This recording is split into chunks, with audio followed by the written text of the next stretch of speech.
welcome to A Life of Creation. I'm here with my good friend Kyle Bawinkel. He's out in Chicago. I'm here in California, so the only way we can have a cigar together is through Zoom these days. So we There we decided go. we decided to do that tonight, and why he tells us his story. So light yours up and then go for it. All right. This is my ghetto lighter today because I lost all my torches. Since we are doing cigars, Kyle and I are sitting outside. He's talking about the crazy cats and possums around his neighborhood. I'm looking at random little cockroaches out looking for their meal tonight. You should drop some crumbs around your feet so you just have some company. See Well, what happens. one's pretty close to me already. There you go. You guys got those desert roaches out there. See if I can get him. He knew I was coming. So far, this isn't bad. I had this red anchors a couple times. They're all right. They're like they're just solid smoke. I can't complain. My cigar guy came through and gave me a couple boxes, and one's a mix, and then these he gave me like 30 of them, and so I'm like, sweet, this should last me for a good summer, all summer. So Yeah, I don't smoke that much. I've actually done it more recently because I found out my neighbor likes them too. So we've gotten together a couple times to good. do it. That's what's up. Yeah, I mean it's an excuse for us to hang out, and it's great. Yeah. But I bought 10 cigars last year from this place called Claro's Cigars online, and I think I just finished them. Or actually, no, I still have a couple. Are you on any of those? I forget all the different distro like wholesaler magazines yet. They gonna ship to your house? Or no? No, no. You I should, because a lot of those have like crazy deals. And you just then split it with your neighbor. Be like, hey, let's do $30 each, and we'll Yeah, split a box of the randoms that they got going on right. sale. This smoking now is I got it on cigarpage.com, which is I think a Okay, wholesaler type yeah. thing. I'm surprised they haven't sent you magazines yet though, because they usually are always about sending magazines. We'll see. This was my first order, so Okay, it might be it, coming. the magazines are coming. They're big time on the magazines. I mean, I get about 10 emails a day from them, so Yeah, the cigar scene is an interesting one. I don't. I'm not even. I only dabble a little bit in it because it's hilarious. Yeah, summertime's the best time, and smoking with your neighbors is awesome for yeah, sure. We always get together in my block, a lot of us, and it's kind of cool. yeah. I'm all about the neighbor hangs. Well, kind of give us your history, what you do, what you're currently doing. Yeah, and my name is Kyle Bawinkel. I am a resident in the city of Chicago, and I have been playing music since I was a young kid, and I started a band with my brothers, and I've been then now it's just down to the two brothers, but I have been still playing music. Started a bunch of bands throughout the years here in the city of Chicago, and now I have moved on, doing that full time, being a promoter as well for booking shows here, being a father of two.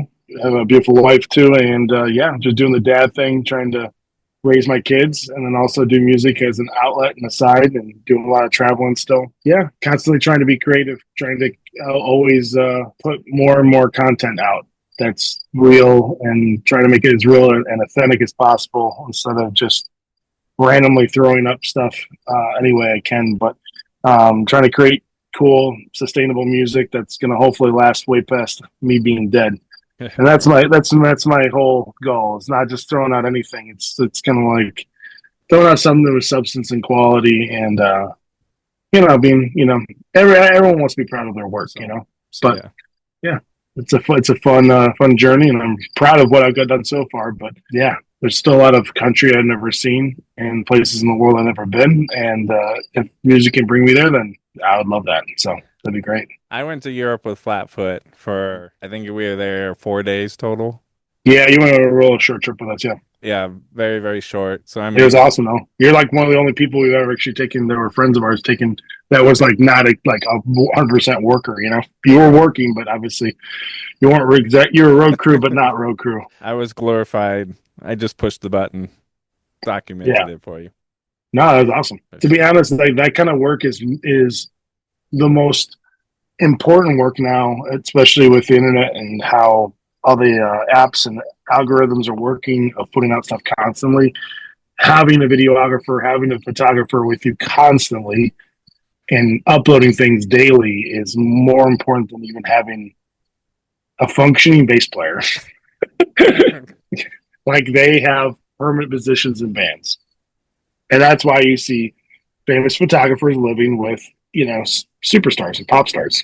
You know, they just live with them. You Yeah. know, so I talked to a guy in a band and he's like, being the band photographer isn't what it used to be. Now it's like you're basically running the social media. You got to do video now. You got to do all this. He's like, you work so much more than just taking cool photos of the band. for less pay Yeah. or no pay. I mean, I don't even know how they. I don't even know what the agreements are with a lot of these guys are, but I definitely needs to be better than what it used to be because it's insane. What we're now doing is we're like full time. I would 100% grab whoever I could and just commit a salary to them and be like, yo, follow us, follow me, follow me and document this and help us get this content out, Yeah. because it's just, that's what it takes. There's no being around that anymore. It's literally like a full, well, it's a full part-time job.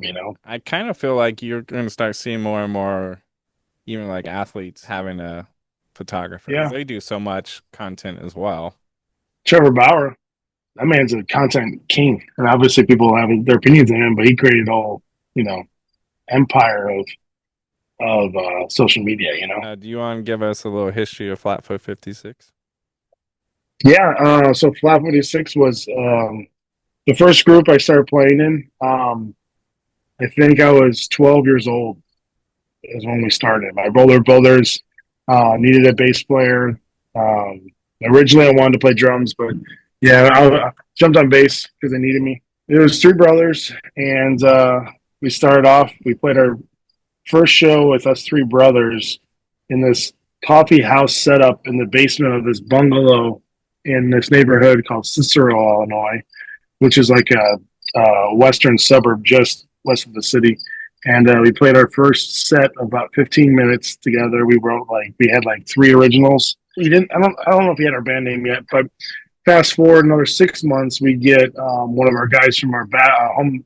Actually, it was a homeschool basketball team we all played on, which is hilarious in itself. We played city schools and we played other homeschool leagues. We played a bunch of weird stuff. I don't even know what division. I don't even know what basketball league this was, but we ended up playing some crazy teams and some crazy leagues. And our one of our guys played with us. He played bagpipes, and he heard that we started a band. He really wanted to play with us, and he's like, "I play bagpipes. I want to play with you guys." And we were like, "What?"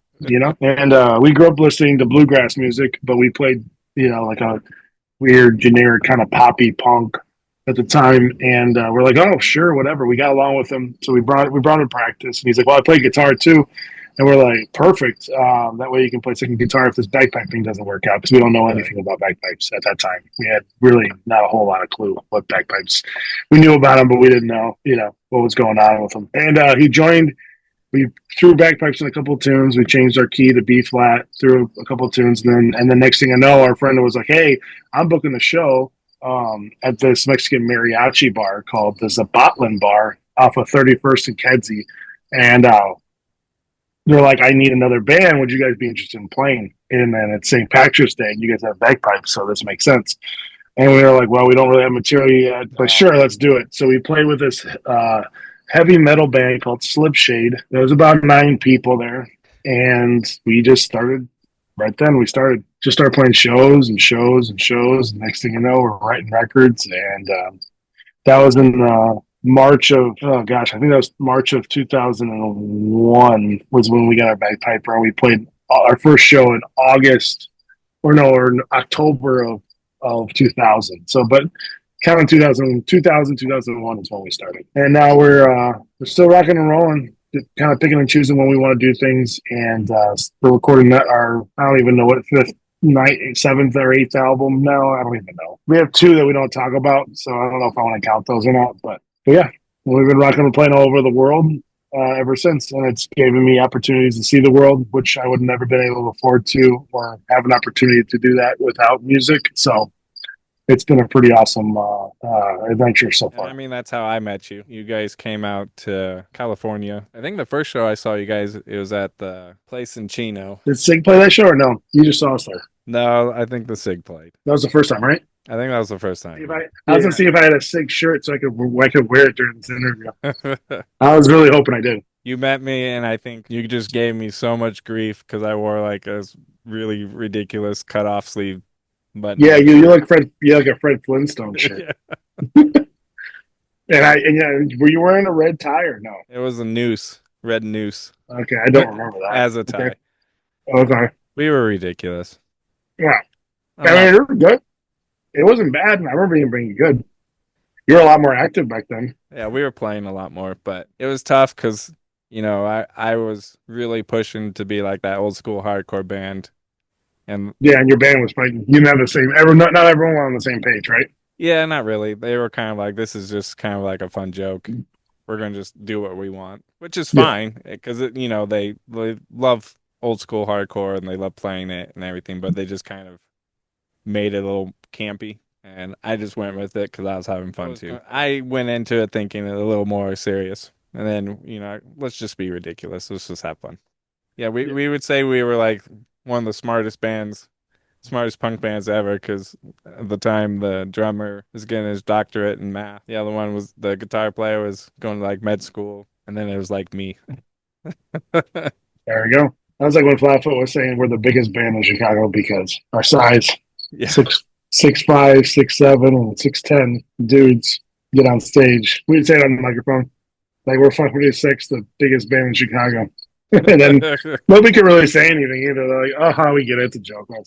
right. Yeah. Well, what other bands have you been in? After that started, then I started a bunch of other side groups. One that was like a gag joke band called Sexually Frustrated. That was like an American hardcore band. That was fun. Definitely had its time and place. And then I went off and did my own Oi group. Oi, like kind of hardcore, but more Oi group called Brick Assassin. We put out two 7 inches and an LP. Yeah, then as of right now, I started a band with a bunch of two Brazilian friends of mine in Chicago, and then one other dude here from the city, and we started a band called, or two other guys from the city, and we started a band called Fuerza Bruta. We're on a mission of making Spanish punk, you know, we're on a mission of going to tour Spanish speaking areas and playing for those people. And the area we kind of were near and that we always lived around were mostly Spanish. And we played a lot of backyard shows in Little Village. And Little Village is predominantly Spanish is the first language. So we started doing that. And yeah, I've been doing that band now for like 8 years. So it's been cool. We toured Mexico, did some South American dates, toured Europe, weekenders all over the U.S. And but yeah, it was kind of like just I was like, hey, I want to go play places that Flatfoot never could bring me to. Right. So let's go tour Mexico. Let's go tour South America. I want to go to weird places that I want to get the travel bug and having a heart for that kind of music and just doing it differently. So and then I also stepped foot a little bit into helping out another group called Lost Legion, which is my friend's band. I played with them for a little bit shortly just to get the ground. Like they started the operation already, then I jumped in later and did a couple 7 inches with them. But other than that, I think that's the majority of the bands that I started / were in. That kind of covers most of the bases. Do you remember me playing in Sexually Frustrated? Oh, A Cornerstone. yeah, I forgot about that. You should. That was terrible. Well, it obviously wasn't bad enough to where if it was really bad, I would have remembered it. So you probably just turned yourself down really well. Nah, I think I just rocked it and just said whatever. Yeah, you're a good faker. You know how to fake. I just tried to jump around a little bit. Yeah, that was was that an afternoon show? It was we played at Fat Calf Okay. right before Flatfoot played. Really? And you played that set? Yeah, we just did 3 songs. Oh, okay. I do kind of remembering this. Those are funny years. Yeah, I have a video of it, and it like cuts out with Justin laughing at me because I'm botching a bass solo. Nice. I mean, it worked. It just wasn't what you guys had originally done. Thankfully, I have never played bass for Sexually Frustrated. I don't think. Surprisingly, I only ever sang. I hate playing bass and singing still. I probably wouldn't have I never didn't done it. like. I don't like playing an instrument and singing either. It's terrible. It ruins the joy of it.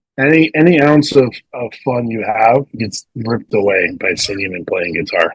I don't understand how Toby does it. To be honest, he probably should at least start one band where he doesn't do any, like, besides just sing or just play guitar. And I'm sure he'll enjoy it a lot more. Right, yeah. Very talented at both, so he could easily do it. I see him more going in the folk world more than anything.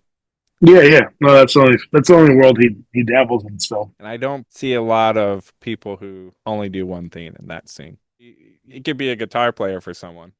Yeah, Because it's such like a singer-songwriter stuff is a guy and a guitar or a girl and a guitar, so it almost goes with the territory. yeah, Unless you turn into take your songs, make it a pop thing, and then you just do what you want. yeah. I don't get that world. I enjoy it, but I don't even like going to their shows that much. It's like very, but it's just not my shtick, I guess. Yeah, I only to those shows when I was shooting because then it was a fun and it was like a different world for me. But I have a hard time going and just being there. Do you do any other creative things outside of music? We're talking about producing and stuff like that. You DJ a little bit too, right?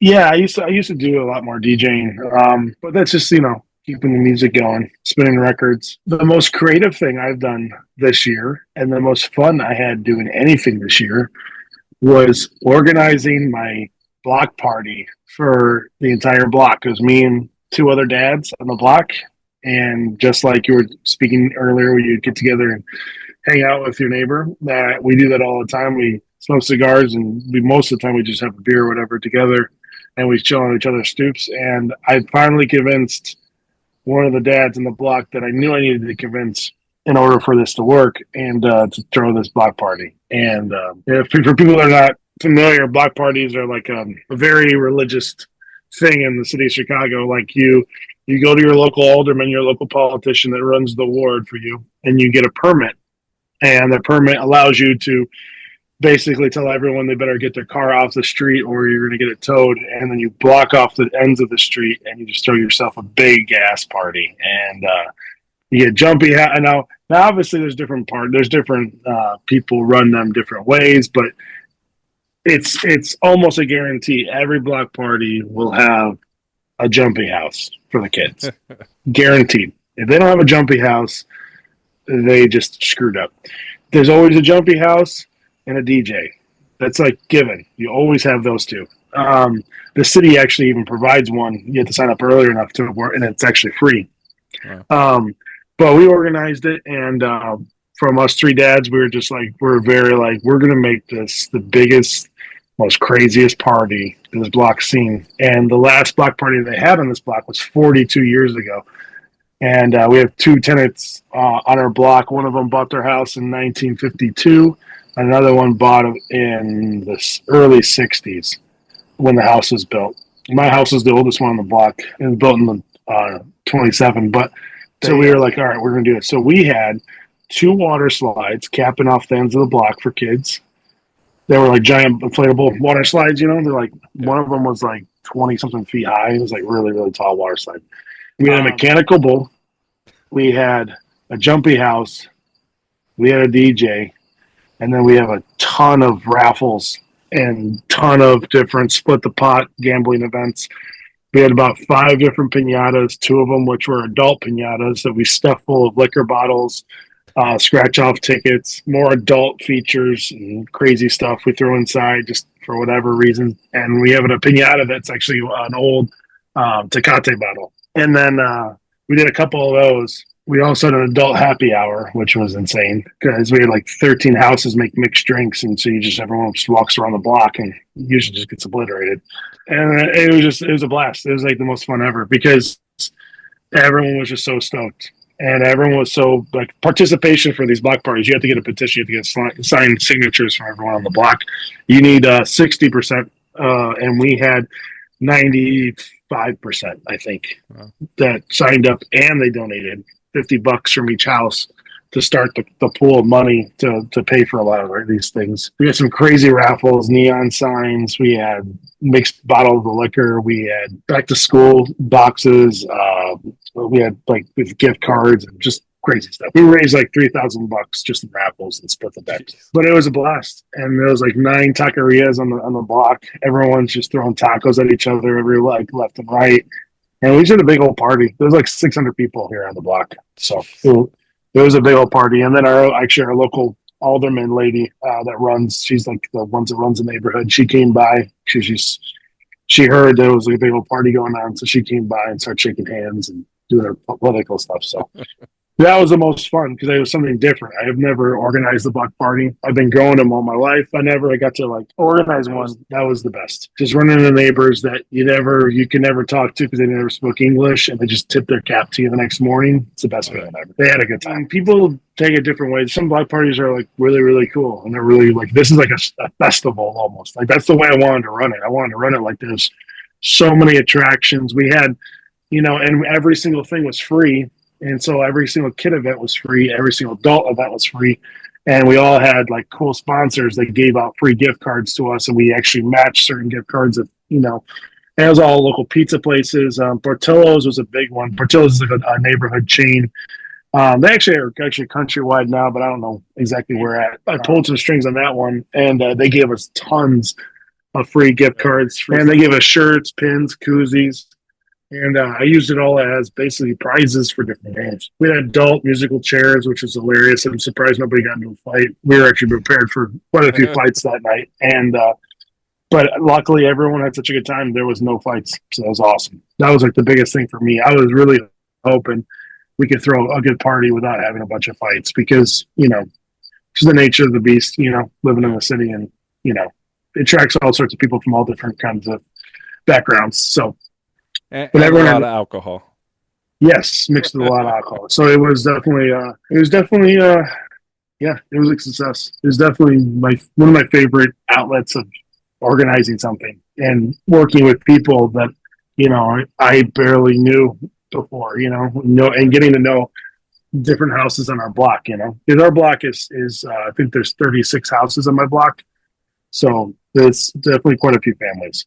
People underestimate the power of having a good neighbor and the power of getting to know your neighbors. Like you don't like. Well, we live on top of each other a little bit more here in general, but it is such a blessing to have somebody you can call and be like, hey, I left town. I have 3 different boxes in front of my house that just got delivered, and they're like, nice records. Can you please grab them for me and just, Yeah. or whatever, like there's like most of my neighbors have like, not most of my neighbors, but I have a neighbor that has a key to my house, where I'm like, hey, it is so important to have those connections, and be tight with those people because it's a huge advantage, Yeah, and if you want like a little outlet of just hanging out, you don't have to leave the block and you just walk to next door and watch a game with your neighbor, have a beer or whatever, I watch boxing events literally across the street from my house 3-4 times a summer, at least, and those parties are insane. So having that little chance to outlet with people, and just talk to them, hear their stories. It's awesome. I'm actually writing a Flatfoot tune talking about this kind of topic, actually. It's taking me forever, but I don't like writing lyrics. I did see that Flatfoot posted something about writing. Yeah. You guys are working on some new stuff. Yeah, we got 12 songs out right now, and we're basically doing the final touches on most of them. Some of them we haven't done the lyrics yet. We haven't done the singing parts yet, but that's only like 2 songs we haven't had. The singing parts are not on yet. But about 10 of them have everything, and we're kind of just doing the producing part of it now. Who knows when it's going to come out? We've been giving ourselves deadlines and blowing way past them for the last year. It's definitely a very hard record to write. It's a very laborsome record to write, and the way we're doing it is the worst, and we'll never do it again. But I don't know. We'll see how the end result turns out. I don't know. This is definitely the most separation between records. This is the longest one we've had, I think. I gotta do my math. I think it has to be the longest in between records for us. We've been active, but not like as like active as we used to be. So, and everything now is content and being relative and being out there. And since we're not putting new music out there as much, people always think we just stopped, which never really happened. But it's all good though. Yeah. We're kind of just doing our things. You all have families and jobs and putting out babies. I mean, just for the process of this record, I think we've put out 3 kids. This record, this writing process. Yeah, because I had Lola when we first started writing this record. Josh had his son. Alfonsi had his girl. Yeah, so we have 3 kids. Three kids during this record process so far. And we'll probably have a fourth because Josh is, yeah, his wife is due in December. So we will have four kids because the record will not be out by December. So we'll have four kids to dabble around. That makes it harder to Four kids and a member record. change. We also had a member change too. Who changed? Guitar player? Yeah, Johnny's our guitar player now, which he's a phenomenal guitar player. He's really good. Brandon was great. Brandon is fantastic. But Brandon also didn't like Brandon comes from a different take, a different like his musical influences are a lot different than our current one. So it's like it's nice because now this dude just gets it and he just hits the ground running with all guitar leads, which Brennan was phenomenal. Brennan could do that. Our past guitar and Keith, our past guitar player, but he just musically he fits a lot better when it comes to just like music background and style. So that also it's a big perk. So and he's the oldest guy in our band, which is hilarious. He's older than Toby. This guy's the oldest, but he's not like obviously he's not old man wisdom like Toby. So you have traveled the world almost everywhere. I haven't been to Africa and Southeast. I've been to Japan, but I haven't been to Southeast Asia. Oh, I haven't been to Australia either. So now we're talking about it. We're a lot of places I haven't been. So tell me a couple favorite places you've been, and then maybe a few crazy stories from the road. We had an opportunity, and it sounds even crazier now because of the war going on. We went over to Kiev in the Ukraine. We flew over and played Moscow. In the middle of a European Moscow's one of my favorite shows of all time. The first time playing Moscow, the utter insaneness of the crowd mixed with knowing all the lyrics, trying to sing English, which was fantastic, but knowing you could tell they knew the words though. It wasn't like they were just making it up. They knew it, and there was such an appreciation for us to come. And that was like my favorite, probably my favorite show of all time, to be honest. It was probably Moscow, the first night. Sold out room. It wasn't huge at the time. We played much bigger rooms later on, but the first year we played there was epic. Later that night was pretty funny because we had all these euros with us from tour, right? So we were collecting all of our euros. We were going to exchange them in the U.S. to dollars later on because the rate wasn't good out there. And our buddy he kind of cleaned money we kind of realized it, but didn't realize it at the time or right when we got there. But we started realizing it later that he was cleaning money for sure for the mob.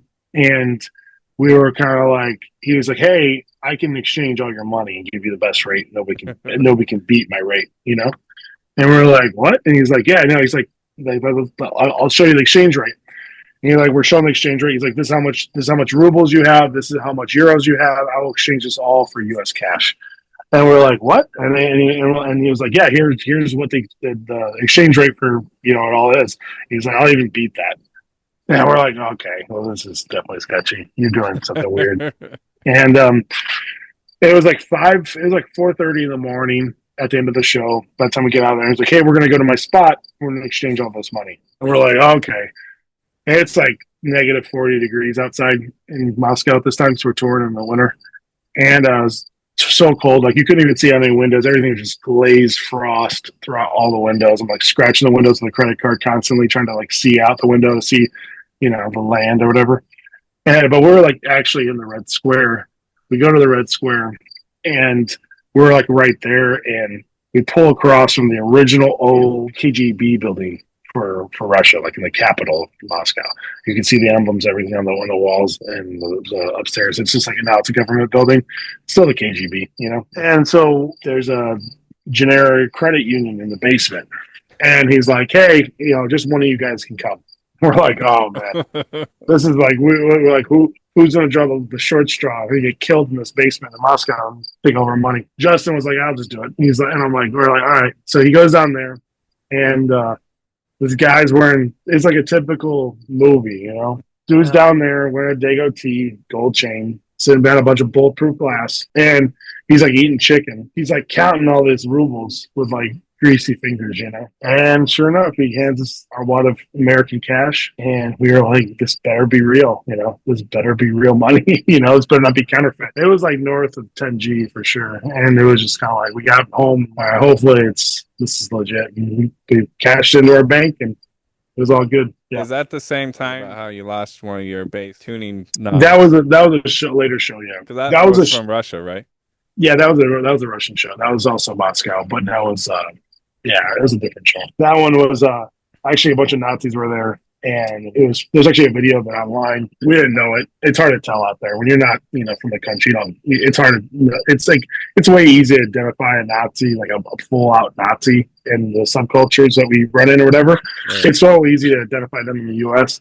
And when you go out to Russia and you go out to some of these places in Eastern Europe, you're like, I don't know. Everyone looks like a Nazi, like it's like really, it's hard to like identify that. But yeah, this guy's like yelling at me when I'm speaking on the microphone. And he like wants to get him on stage, and I was like, oh, he probably just wants a stage dive. And he's like, it's my birthday, and I grab his hand, I pull him on stage, and then all the guys that are there with us, they're like, hey, he's a Nazi, don't let him on stage. And I'm like, I look around, I'm like, what? And I like look at him, and I look at his sweater, and he's wearing like Nordic sweater that looks usually like kind of like what white power people would wear. And I'm like, what? And I was like, what's up, dude? I'm like, what's good? I'm like talking to him on the microphone. And then one of my buddies comes over and he just punches him.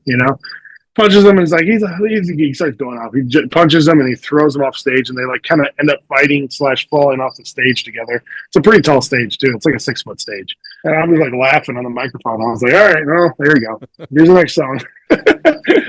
That was funny though. But yeah, that show, my bass tuner, which I have a beautiful 75 American P bass that I love, and I can't believe I actually took it over there. I did, and somebody hit me with it, and I don't know what happened. The tuner knob, I just see the tuner knob just slip off and go circulating down, and it hits this crevice of the stage in between the cracks and goes straight into the belly of the stage. And I was like, I'm never going to see that thing again. And so to this day, I play with a penny in my tuner. I actually just got it fixed. To be honest, I just got it fixed. I had to get all refretted, and the luthier called me and was like, "Hey, I actually have another thing that will slot right in there, and I don't have to change out your entire tuning peg if you want me to put it in there." And I was like, "You know what? Time is now. Let's just do it." So Right. even though that penny lasted for a good, I think 7 years, I never had to change that thing. I should have kept it for good luck's sake, but I mean, guy was offering to do it for free, so I was like, not to do it. That was cool. Sao Paulo in Brazil, another one of my favorite places ever to play. I played there with this Fuerza Bruta, and we played a secret show in this like weird studio with this old school band from like the early '80s called Doze Brutal, and that show was epic. One of my favorite shows. But yeah, there's been a lot, man. There's a lot of cool places in this world. Was there anything else you want to add to this portion of your story? I've been doing a lot more promoting and a lot more show booking in recent years. It's been kind of an eye opener of how things have kind of changed in a lot of ways, and there's still people doing it like this 100%. But I think since COVID, a lot of new people have been picking up the slack, and it's I've been really enjoying people don't tour as much anymore. Like they tour or they'll just fly in. I do a lot of fly-ins and do a lot of like people just fly in for a long weekend.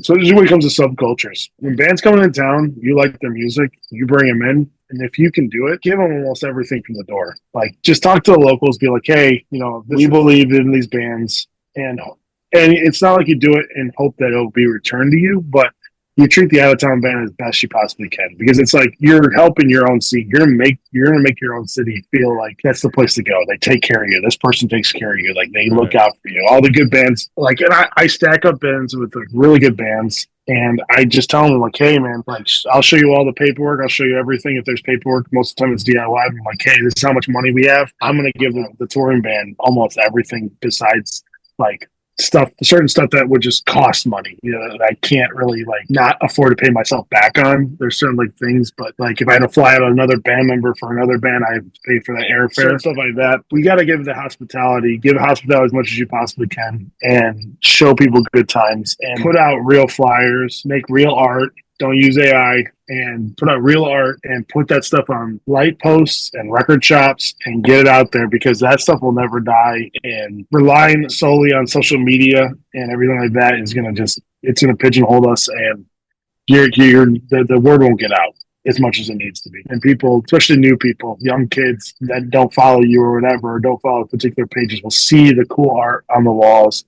They'll want to be curious about it. They'll want to go do it. They'll want to see it. And that's what's going to help out any sort of subculture genres and shows. Sometimes we get so caught up in the technology that we kind of get lazy. And it's been, as of late, I've been pushing myself to be like, no, I don't, I'm going to have to, when I go out on this Tuesday afternoon, I'm going to just, paint the town with $60 worth of flyers.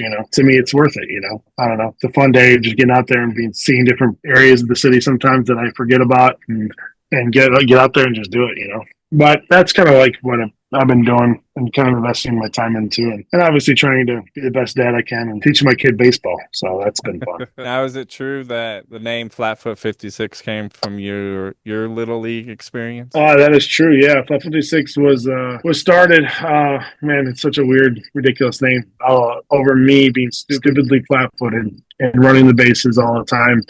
And my baseball number was always 56 for some weird reason. I don't know why. I think I just kept with it, even though it's a football number. I kept it, and I used to just hit bombs, and I would never, and we never really had fences in the leagues I grew up playing. So I hit bombs, and then I'd run so slow that I only ever get doubles. So the guys would always yell at me, and they would be like, "Run faster, Flat for 56." So it's kind of a kid's name. We didn't really know what to name ourselves at the time, and I think when we booked these shows so early on, that we just kept the name, and then we never changed it. So 25 years later, That's crazy to think that you guys have been a band for 25 years. yeah. Until you realize like all the bands you love have been around for 40 years. And then 25 doesn't seem like it's that long. Think of some of the legendary bands that inspired you. A lot of those bands were like, what, 2, 3 years, maybe 5, if they were lucky. Yeah, no, for sure. There's definitely a lot of them. I mean, a lot of them came back later because they're like, wait, people will pay us to. Yeah, exactly. We want to go to the U.S. because a lot of bands I grew up loving were English and a lot of UK bands. And now it's like I feel like I shouldn't even promote how long we've been a band because it makes it seem like it's like, well, why haven't I heard of you? And to be honest, that's how I would think. Somebody told me like, yeah, I've been playing this band, and I wouldn't even be that curious to check them out if I heard that they've been around for 25 years and I've never heard of them. It's like, well, there's probably a reason I never heard of you. Well, I mean, if it's a younger kid just getting into that style. But speaking of like terms of like, I feel like nowadays it's not much of a selling point. Like putting on your band T-shirts and stuff like that. We've started slowly not doing that anymore because they're like, what's the point of telling people how long we've been around?